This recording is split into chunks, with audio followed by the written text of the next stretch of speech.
Trending topic ngayon sa X ang batikang aktres na si Eugene Domingo dahil tinegi raw ito sa 2024 MMFF Gabi ng Parangal matapos mapasama umano sa listahan ng mga namayapang showbiz personalities.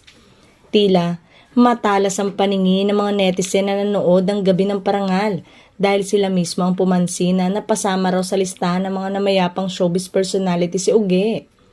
Binigyang tribute kasi Gabi ng Parangal ang mga pumanaw na personalidad bilang parte ng programa. Habang kumakanta sina Mark Bautista, Arman Ferrer, Robert Senya at John Arcilla sa naturang tribute.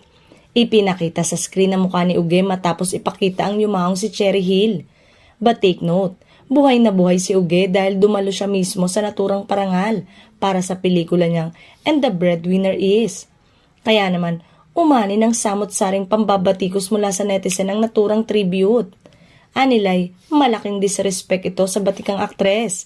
Pero may mga nagsabi rin na baka raw scripted ito dahil hindi naman daw maayos ang ipinakitang picture kay Uge. At alam naman daw na isa itong komedyante. Samantala, wala pang pahayag si Uge at ang pamunuan ng MMFF hinggil sa issue.